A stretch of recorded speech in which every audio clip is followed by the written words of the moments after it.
Retos, aciertos y récords. Así fue el primer mes de Biden en la presidencia de Estados Unidos. Este sábado Joe Biden cumple un mes como presidente de Estados Unidos, en el que ha intentado echar para atrás muchas de las decisiones de Donald Trump. Comenzó a toda velocidad y se topó con el Congreso. En su primer mes en el poder, el presidente de Estados Unidos, Joe Biden, ha firmado un récord de decretos y ha devuelto la calma a Washington, pero también ha tenido que asumir que no será fácil aprobar sus planes más ambiciosos, al menos por ahora. Biden cumple este sábado un mes en la Casa Blanca, con un récord bajo el brazo. Es el presidente que ha emitido más órdenes ejecutivas en la historia moderna de Estados Unidos, con al menos 31. Una más de las que firmó el mandatario al que considera su gran referente político Franklin Delano Roosevelt, 1933-1945. La mayoría de los decretos, a los que se suman otra veintena de medidas unilaterales, se concentraron en los primeros 10 días de mandato de Biden, que quiso actuar de forma fulgurante para frenar en seco muchas prioridades de su predecesor, Donald Trump, y girar el timón del gobierno hacia políticas más progresistas. Llegó con un abanico de órdenes ejecutivas para deshacer todo el daño que causó la administración de Trump, pero sabe que es importante ir más allá de eso, dijo a EFE una portavoz de la Casa Blanca que pidió el anonimato. El reto, trabajar con el Congreso. Sus planes más ambiciosos, como su propuesta de $1,9 billones para rescatar la economía de los efectos de la pandemia, y su reforma migratoria dependen de la cooperación de un Congreso donde los demócratas tienen una mayoría tan estrecha que será casi imposible aprobar leyes sin la colaboración de los republicanos. Antes de su llegada al poder el 20 de enero, los asesores de Biden estudiaron los 100 primeros días de Roosevelt como modelo a seguir, pero hay una gran diferencia entre el Washington de hoy y el que acogió en la década de 1930 a ese presidente, que firmó 15 leyes en sus primeros 3 meses para sacar al país de la Gran Depresión. Roosevelt gobernó con mayorías demócratas enormes en el Congreso, e incluso algo de apoyo entre la minoría republicana. Biden tiene las mayorías más estrechas posibles y es improbable que casi ningún republicano vote por sus políticas, recordó a EFE un historiador presidencial en la Universidad de Albany, Bruce Meadoff. Eso implica que Biden tendrá mejores perspectivas de aprobar los puntos de su agenda que generan consenso en el país, como el paquete de rescate económico, que los que se perciben como más progresistas, como la reforma migratoria y otros temas sociales, como opinó Meadoff. 3 grandes prioridades, aunque la polarización en el Congreso ha obligado al gobierno de Biden a aceptar que muchos cambios no llegarán tan rápido como les gustaría. La Casa Blanca insiste en que no ha mermado su sentido de urgencia, especialmente en lo relativo a la campaña de vacunación contra el COVID-19 y el rescate de la economía. En ese último punto ya hay fecha límite. La Casa Blanca quiere que el Congreso lo apruebe antes del 14 de marzo, cuando caducan ayudas claves para el desempleo, y todo apunta a que los demócratas recurrirán a una maniobra legal para poder aprobar el paquete en el Senado, incluso si no cuenta con apoyos entre los republicanos.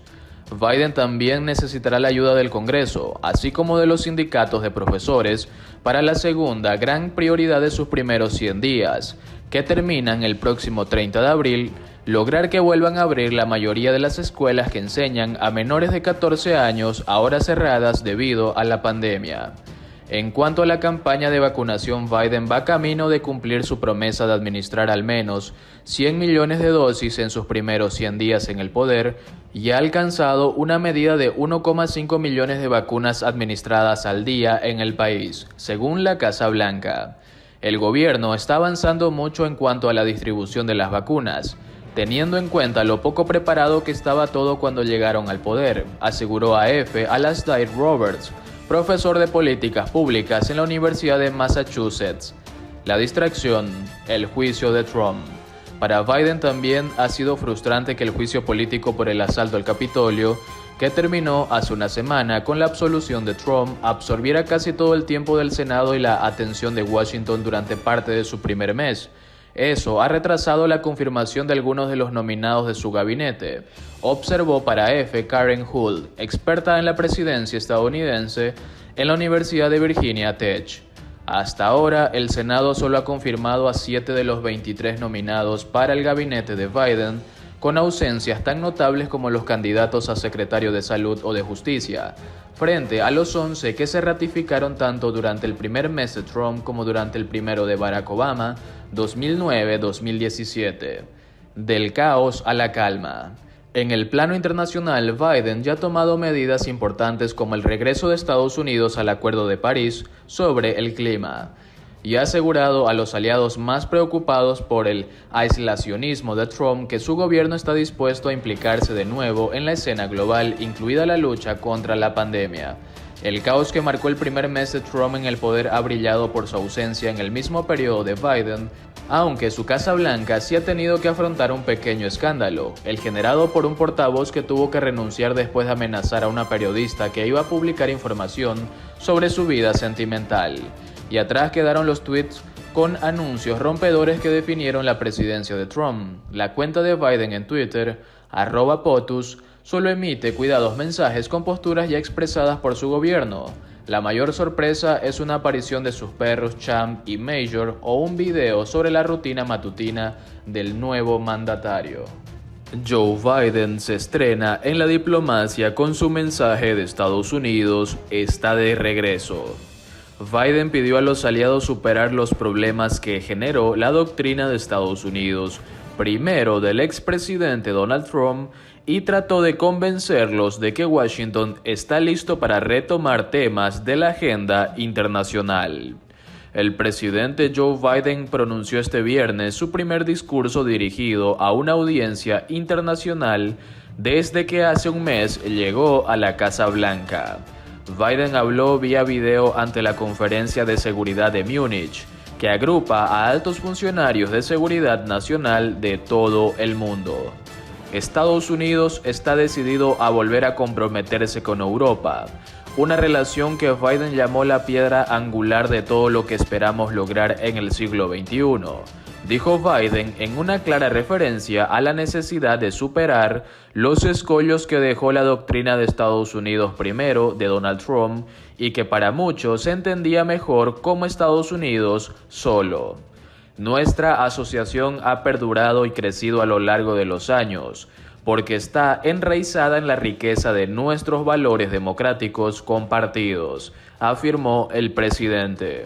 Esos valores están construidos en una visión de futuro en la que toda voz importa, en la que los derechos de todos están protegidos y rige el imperio de la ley.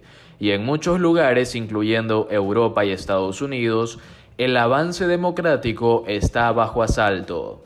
Estamos en medio de un debate fundamental sobre la dirección futura de nuestro mundo, entre quienes sostienen que la autocracia es el mejor camino a seguir y quienes entienden que la democracia es esencial para enfrentar esos desafíos, dijo Biden. Los historiadores examinarán y escribirán sobre este momento. Es un punto de inflexión, y creo con cada gramo de mi ser que la democracia debe prevalecer, dijo el presidente. Sus primeros G7. Poco antes, Biden había participado en su primera reunión del Grupo de los Siete, que reúne a las naciones más industrializadas del planeta. Ese también fue un evento virtual por las imposiciones de la pandemia del coronavirus. Con su mensaje, el presidente está planteando a los aliados tradicionales que Washington está listo con una agenda con temas que va desde el control de armas, COVID-19, seguridad cibernética o cambio climático. La víspera, la Casa Blanca ofreció formalmente reiniciar las negociaciones con Irán para reactivar el acuerdo nuclear con Teherán que Trump desbarató en 2018. En un comunicado, el portavoz del Departamento de Estado, Ned Price, dijo que Estados Unidos aceptaría una invitación de la Unión Europea para asistir a una reunión de participantes del acuerdo nuclear original, los 5 miembros permanentes del Consejo de Seguridad de la ONU y Alemania P5+1, además de Irán. Estados Unidos estaría dispuesto a aceptar una invitación del alto representante de la Unión Europea para asistir a una conferencia del P5+1 y el gobierno iraní a fin de discutir una vía diplomática sobre el programa nuclear de Irán, apuntó. Estados Unidos no ha participado en una reunión de ese grupo desde que Trump se retiró del acuerdo y comenzó a intensificar en forma constante las sanciones contra Irán. El anuncio se produjo luego de las conversaciones entre el secretario de Estado Antony Blinken y sus contrapartes de Reino Unido, Francia y Alemania. En días pasados, portavoces de la presidente habían explicado que el presidente Biden había tardado en llamar a sus contrapartes de China o Israel porque buscaba alinear posiciones con los aliados antes de enfrascarse en esas conversaciones, lo que da una idea de que Washington empezará una etapa de mayores consultas.